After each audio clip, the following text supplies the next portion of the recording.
So starting off, I'm calling this project the House for Two Doctors. We have a couple of doctors that we had done a project for over in Noe Valley a number of years ago. It was a renovation from the ground up, and we finished the project. I want to say it was about 2009. Not the best time to be selling a house, but they did that nonetheless.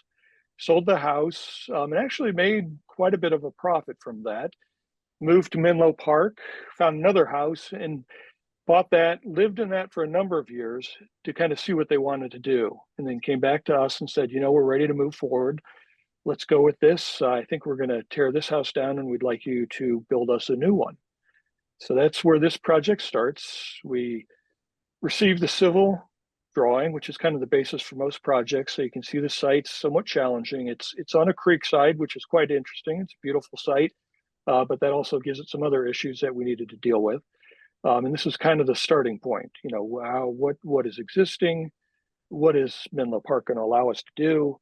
What is the size of the project potential, the setbacks, easements, the whole list of other issues that kind of go into the beginning of the process. And this kind of lays that out. We've got this kind of challenging pie-shaped lot. We've got setbacks, which you can see in the red, but we also have easements, which kind of overlap with some of those setbacks. And you can see how they conflict with kind of the buildable area. And so we really need to kind of be careful and figure out what we're going to fit in this area. We're also dealing with the floor area ratio, which represents what is the exact amount of square footage that the city will allow you to put on this site. And that's another that kind of constricts the size and shape of the project that needs to be paid attention to and followed very closely. And with the creekside issues, they'd had a retaining wall and other issues. They've had flooding, not on the site, but the potential for that. So there's kind of a lot to think about. We talked to the structural engineer. What's the best place for the house? We move it closer to the front of the property, and a lot of other issues. Soils engineers. So at the outset of this project, we have a lot of people giving us input and figuring out what the best solution is. Initially, once we've gone through that, we start putting pencil to paper. We're sketching out ideas. These are kind of rough sketches. Gives you an idea of what the house is going to look like. It's not exactly perfect, but it's close to the size, and it's an easy way to kind of throw spaces around. Here's a bedroom here. We'll move it there. Here's a second floor. Here's a first floor. And in the next scheme here, they had asked what would happen if we put an entire house on the lot as a single floor. As we age, this might make sense.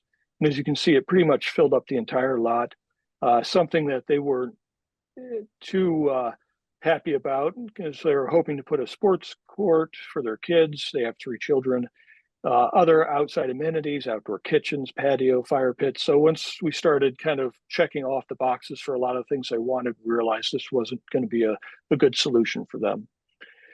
Another solution we went to was a 2-story solution. As you can see, it's kind of rough. It's in sketch format. Where do the spaces go? We're starting to get a little more focused, but it is kind of the stage where we're pushing things around. We've added an ADU at the bottom of the site there, which they really thought they would like to add at this phase. And so, we're kind of expanding and exploring all different options. And this phase architecturally is known as a schematic design phase and is very preliminary. And it's followed up by the design development where things get a little tighter, and then the construction drawings where we actually get the drawings together that we submit to the city. Another option, we're very similar to the last one. The family room is getting larger. We're starting to move it towards the back of the lot. We really wanted to define that space, use that. It was absolutely beautiful. We had a river or a creek running by the back. They butted up against that, a lot of trees. And so that was something we really wanted to capture. We wanted to focus on views, on the light of the site, and really capture all those wonderful amenities that came with that site. Another option is kind of separating the 2 spaces. And now we're looking at the entry hall as kind of a focus. So you walk in the front door, you look through, and it really captures this back creekside area. And it creates this very warm, large, light-filled opening. You walk in, and it really kind of defines the lot, the space, And it then also separates the guest quarters, which they had used from time to time for relatives and visitors, from the second floor, which now becomes kind of the family focused area. Again, this is very similar. You can see we're still moving spaces around. We've now added a dining room to the back of the house. So as you walk in, you've got these beautiful views. You've got a formal dining room, which is kind of situated amongst all these trees, a small grove of redwoods to the back of the property. It's separate from the from the kitchen, but still visually connected and just a short walk away. So it kind of has a little more formal feel, but also dining almost outside, and gave them a lot of flexibility that they were looking for. They also added a breakfast nook that you see towards the back for just kind of everyday eating, which they really enjoyed having that added to the inside of the kitchen. This is another option. You can see option 4. And so a lot of times we get a lot of the different elements. This is the second floor. And it's looking at how this is all going to come together with everything that is happening below. You see the stair tower is kind of the anchoring point. And we've added 3 bedrooms on the left and the master bedroom on the right, with an outdoor green roof deck overlooking the creek and the forest. And so again, multiple iterations. We're looking at how this best meets the client's needs, and how it also will meet the kind of the aspects of the site, how we're stepping back into the site, minimizing the massing of the structure, and really kind of playing up all the amenities of the site. And you can still see the ADU on the bottom there, which they thought would be kind of a wonderful amenity to have as well, to I guess utilize that the patio in that space is kind of a whole. And this is looking at the same thing, but without opening that hall. Or actually, this is the second floor, but it was prior to opening up that hall. And you can see kind of that angle was used to kind of add a little more dynamic to the floor plan, the space, and open it up and kind of, I guess, allow it to use the site to its fullest potential.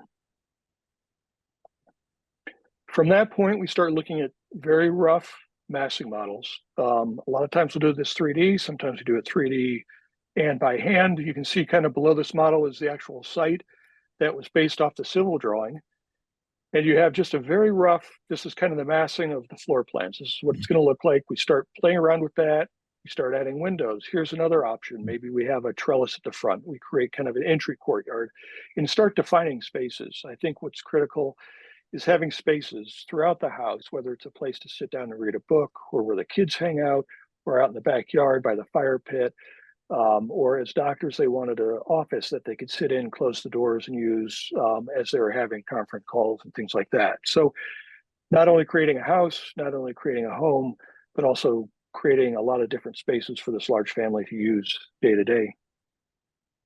Another iteration, you start to see things morphing a little bit. This is just really crude. You can see it's just, what does the floor plan look like? What's the massing look like? How is this going to look on the site? And if you kind of would zoom back, you would see the edge of the river at the bottom there and how this all plays into the architecture that we're designing for the site. This next one is a little closer to what the finished product was. Again, it's still very quick. We're looking at windows, we're looking at massing, awnings, the garage. And what's nice about the study models is you can kind of get down, you can kind of look at it.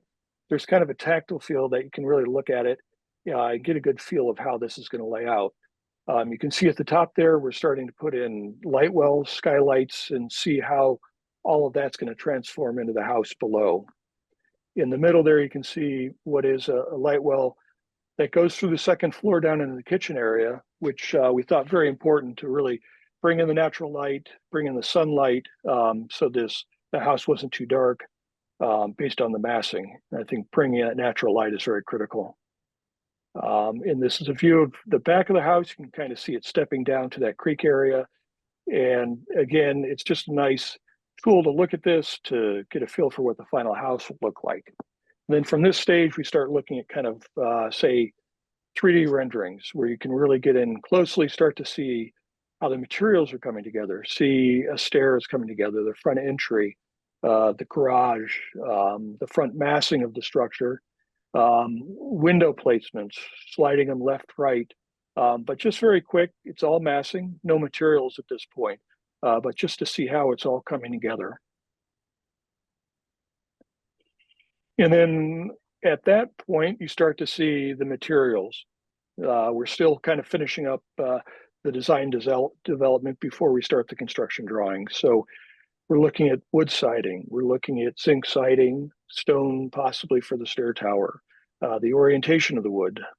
So a very fine kind of look at what is coming together for the project, and it allows you to take a look at different options. Do you want to do a different color wood, a different stain? Do you want to try stucco? So with this phase, it's very helpful to look at this, and you can see that the changes can be quite dramatic depending on the materials. And then we're getting into even more detail. The front entry, you start to see cabinets appear.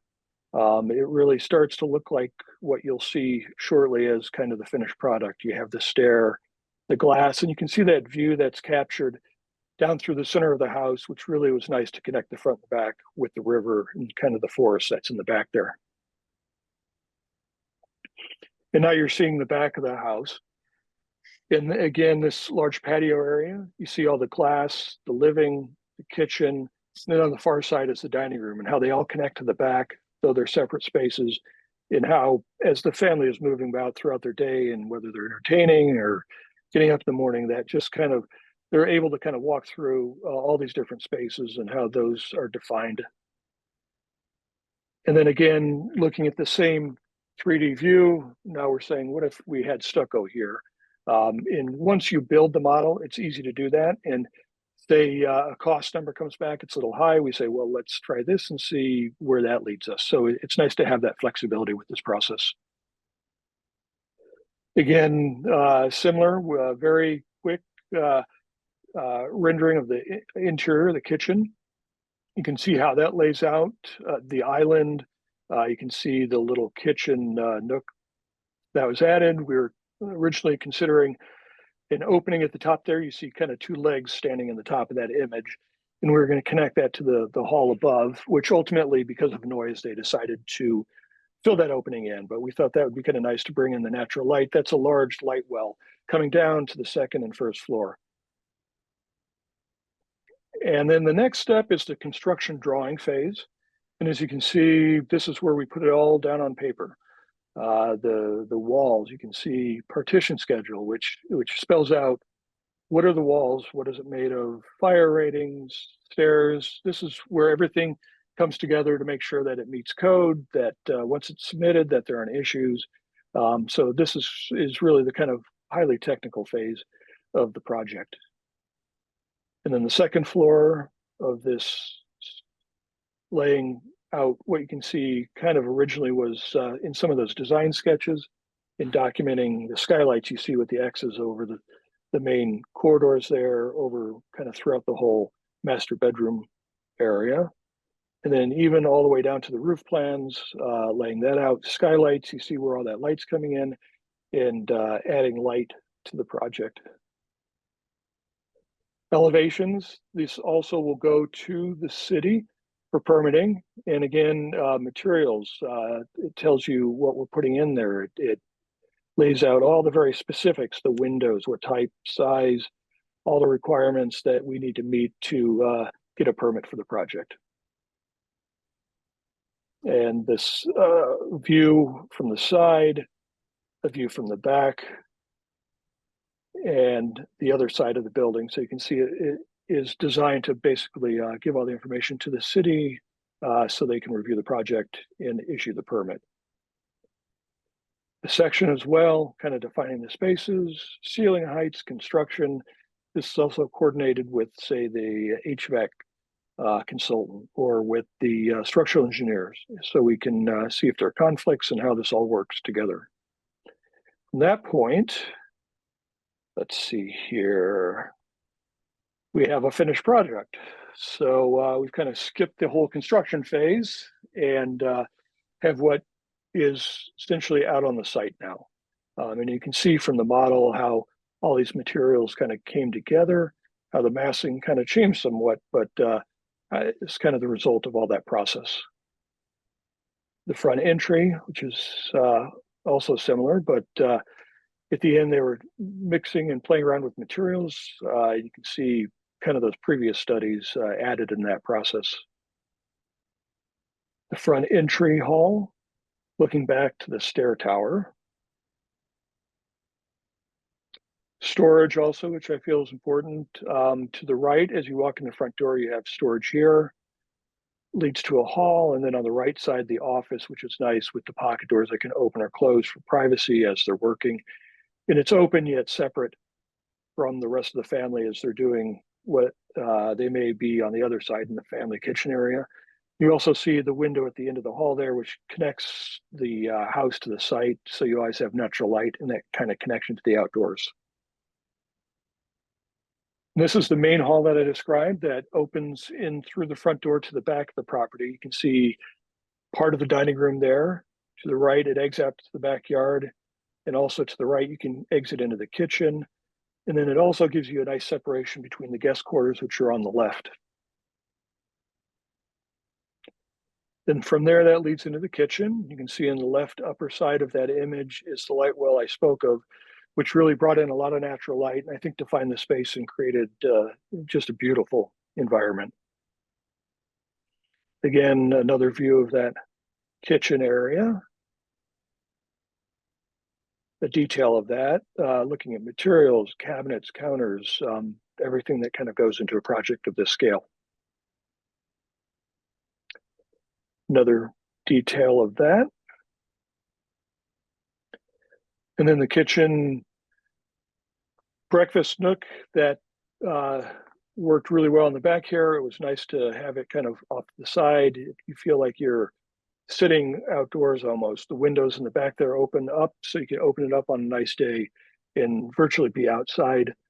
The awning you see above, we've opened some holes through that. We wanted to protect it from the southern sun, but also have kind of some light coming in through the trees, and you can see it kind of splashing across the table there to kind of create a nice light, bright environment as you're enjoying your meals.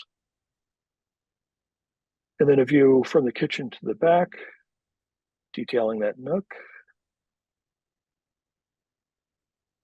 And just a very fine detail of that. And then from the kitchen into the family room, you'll see the fireplace on the far side. And then again, from there, it will also lead out to the backyard. So I think it was, for a house of this size and scale, it was really nice to have the large windows, also the connection to the outdoors, which really helped to create a very open area and light environment. And as I spoke of earlier, creating kind of a destination space, little niches or little seating or something. This is in the living room. You can see off to the side, you can walk to the outside. The children could sit here, read, study, or you could just sit, relax, and kind of be off to the side. But it's nice to have a lot of these different spaces to sit, to enjoy, separate from the main spaces. And just a detail up close of the fireplace, shelving kind of built into the side there. You can kind of see the detail of the materials. Close up of that side detail. Then from this space, you can see it goes out to the outdoor patio. You can see the creek and kind of forested area off to the back. And again, you can see a lot of the views are focusing on the exterior. It's connecting the inside and the outside and really kind of expanding that space, making it a lot more dynamic. In this, let's see here, I guess another image of the dining, I think just, I guess, confirming, I guess, that connection or kind of focusing on that connection. You can see the wood, the redwood grove out in the back there. Again, this is, I guess, on the left side of the kitchen at the end of that hall, and that shows you that connection, the detail, the lights, and just what an interesting space it would be nice to have with that connection to the outdoors. Just the detail of the lights, the ceiling materials, the lighting layout that you see, which are all kind of part of that process. And then out of that main family room, you have the back deck area, which they have a trellis that they've since added. You can see an outdoor kitchen area off to the right, the table where they can enjoy meals in the evening. Another view looking at that, you start to see the upstairs, the master bedroom overlooking that exterior space. And then an outdoor fire pit closer to the water that complements that whole outdoor space. And another look, kind of give you an idea of that dining, kind of back towards the family in the kitchen area. And then another separate area. This is on the far side. This is the guest quarter, and they have their own separate patio space. It's kind of adjacent to the dining area, but it's secluded somewhat, so they feel like part of the main family, but they also have a space when they need to get away. The outdoor amenities, the kitchen area, the outdoor kitchen, outdoor fireplace, which kind of comes right up to the edge of that creek, the forested area. And then back inside, we're heading up the stair hall. You can see it's a double height space, which leads up to the second level hall. I'll kind of speed up a little bit. I'm running a little low on time, but again, this was a hall connecting the bedrooms. We made it a little larger, a little more dynamic. It had very high ceilings that were about 12 feet in skylights. And you can see that space becomes, instead of just a hall, it's a space where they can enjoy, sit in the window seat, watch their TV, play their games, and have a space that the kids can kind of call their own when they want to kind of get away from it all. The detail of that, the window nook, window seat. And then into the master bedroom. And then the deck to the left there that you'd seen earlier. And again, bringing all the natural light in, all the connection to the outdoors, the trees, it was critical for the design of the space. Detail of that. And then a look back in the other direction. You can see kind of a long hallway that led out to that main hall. The idea was on either side of that, they have walk-in closets, which was nice for storage, as well as kind of a buffer to separate the master bedroom suite from all the noise and sound that you would hear back out in the hallway space. Details of the master bath with a vanity on either side of the tub for his and her vanity. The tub, standalone tub, that they wanted with the shower on the other side, defining that space. Some of the details of the shower, you can see the material, even the mosaic tile being used, giving a real richness of the interior spaces. Another detail of the cabinets, tub, and the flooring. And then over to the children's bedrooms and the children's bath. And though kind of a simple image, I wanted to finish on this because it really kind of defined, I guess, the project as a whole. As you see kind of the natural light from the skylight above washing the wall, see the connection to the nature and the windows outside, creating kind of a really dramatic space for such kind of a simple space that it is. And finally, are two quotes from two famous architects, kind of defining, the first by Julia Morgan, our approach to this project. And I think they kind of capture the project as a whole. And I always say, if you need to use words to describe your project, I think you failed as an architect. Once somebody walks in, they should just experience the space, and it should really talk to them. And also the use of the light. Louis Kahn, a famous architect who some of you may know, spoke of light and how the sun, once it reaches the building, is really what creates the drama of that space. So with that, I'll finish. I'll thank you for your time and ask if you have any questions.